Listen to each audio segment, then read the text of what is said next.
Henry has returned to Hong Kong after serving in the U.S. military for years. Looking to start a career as a teacher, he goes to his former school, Tak Chi Secondary. The principal notes that he doesn't have experience in teaching, but after being shown a recommendation letter from a higher official, he is given the job. Before Henry leaves, the principal informs him that the class he is assigned to teach is one of the worst in the school. The morning of his first day at school, Henry walks into the class to see that it is in absolute chaos. Some students are sleeping, others are singing, some are playing video games, while a good number of them are cooking ramen on a portable stove. Even after the teacher walks in, they completely ignore him and continue what they are doing. Henry tries to get their attention, but they pretend to not hear him. He gives up on trying to divert their attention and goes around the classroom commenting on the things they are already doing. The students who are cooking are asked to eat less ramen because it contains too much sodium. Henry then approaches a guy named Zufa playing ukulele and helps him with it. Similarly, he warns a gamer kid against the radiation he might receive from staring at the screen all day. Geez, if that's a real thing, then it's too late for all of us anyway. When the students finally start listening to him, he introduces himself and writes his name and phone number on the board. The students laugh because his handwriting is ugly. Then, someone from the students calls him and asks him to leave the class, but Henry laughs it off. The kids ignore him yet again and continue with the activities they were doing before his arrival. Having enough of it, Henry uses a rubber band and piece of chalk to trigger the fire sprinkler in the room. The students quickly spread out to keep themselves from getting wet. He finally gets their full attention and officially welcomes them to his class. Welcome to my class! After class, a group of 5 lowest-ranking students gathers in the sports supply room to smoke. The leader of the group, Jack, has a crush on an A-grade student from another class. The others find him staring at her picture and make fun of him. The group has a rivalry with the rich and spoiled kids from the school's basketball team.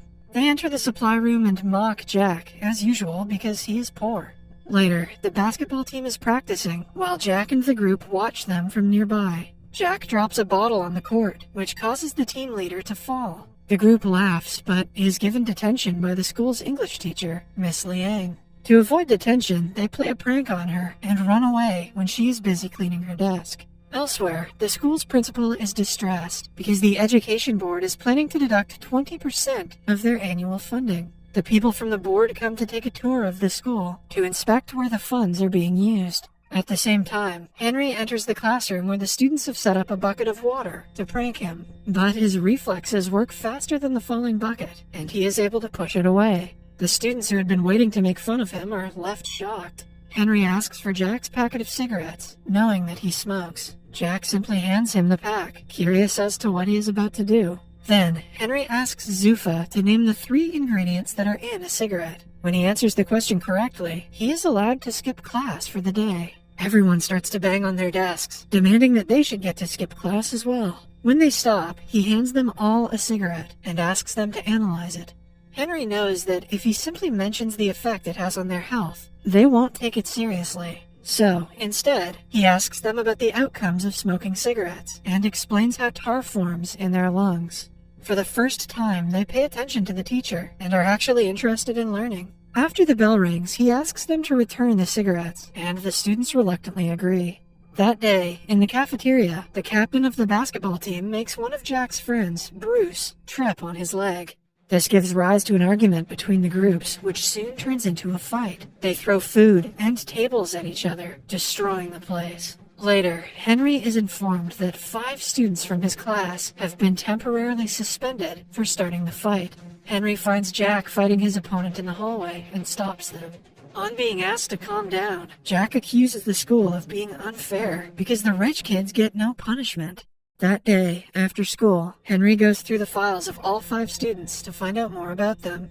The first guy is named Zufa, the son of a Pakistani immigrant who is always discriminated against because of his race. He is often accused of stealing by the policemen in his neighborhood. Zufa's only wish in his life is to become a musician. The second student is a girl named Danan. She was a disappointment to her father ever since her birth, because he always wanted a son. Her entire life, Danan has been trying to gain her father's respect. She even cut her hair to a shorter length and played with cars to pretend to be a boy. Yet her father doesn't care about her, while he treats her younger brother like a prince.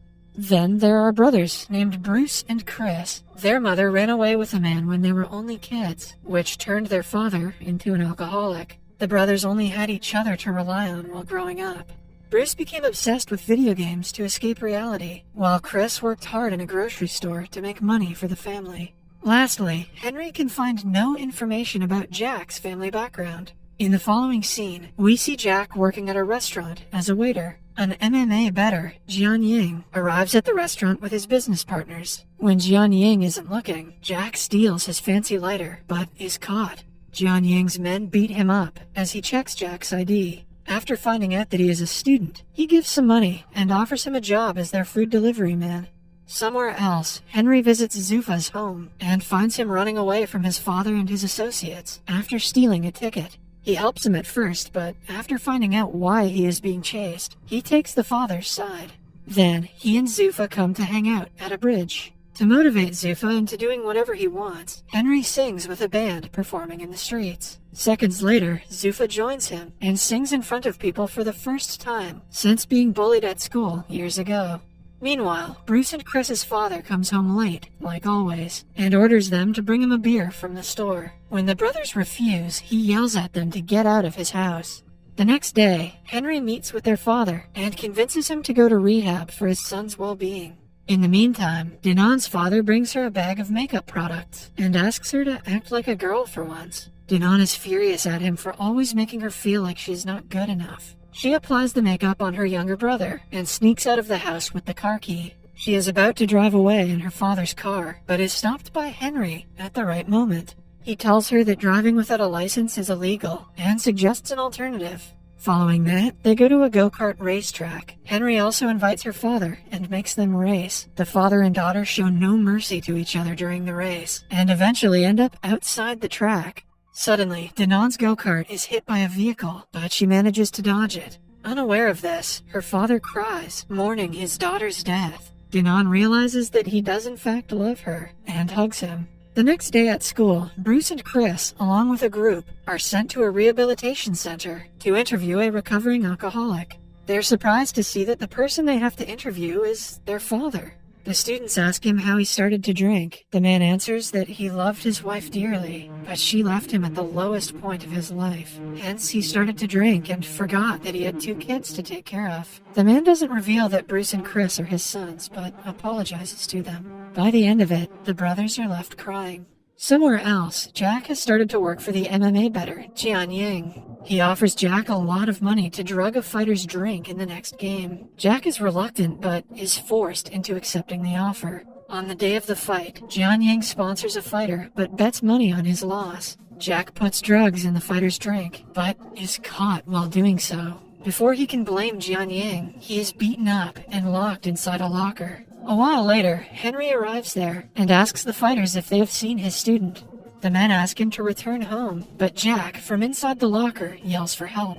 After finding out he is being trapped, Henry attacks them and overpowers them easily. When the fighters step in, it gets a bit intense, but Henry dodges their attacks efficiently. By the end of it, he knocks out their best fighter, who is supposed to compete in a few minutes. In the following scene, they are at a hospital, where Henry gets treated for his wounds. Jack tries to reveal the truth about Jian Ying, but is made to shut up.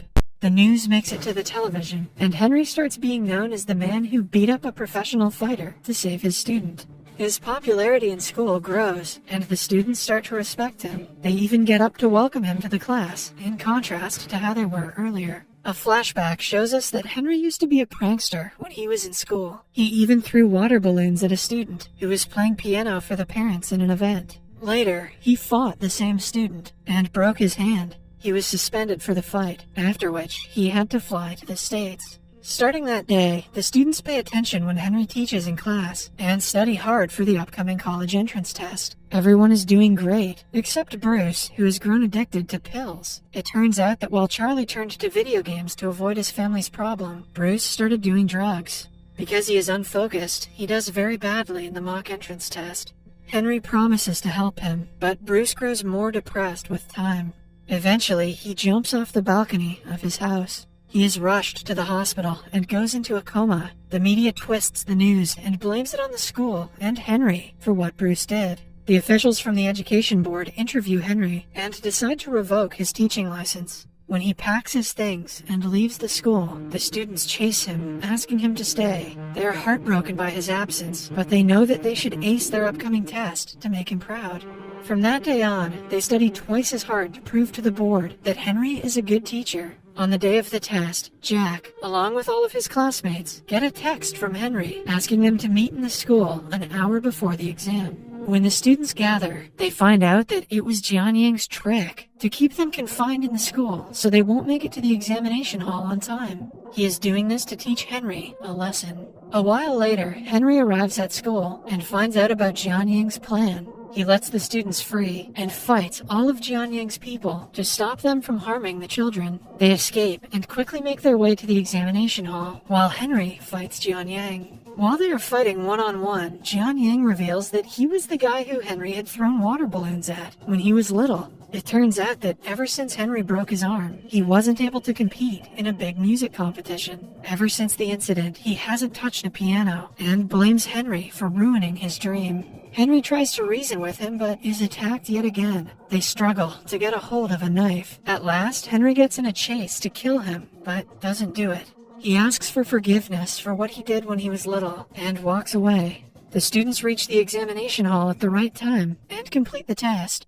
Cut to a few weeks later. They all pass with flying colors. Jianying starts to play the piano again, but has a lot to practice before he gets as good as he used to be. Bruce recovers quickly and promises to attend the next year's entrance test. The principal is also delighted because the board decides to give them a 20% bonus fund because their students did very well in the entrance test. Henry returns to teaching and does the fire sprinkler trick on another batch of students.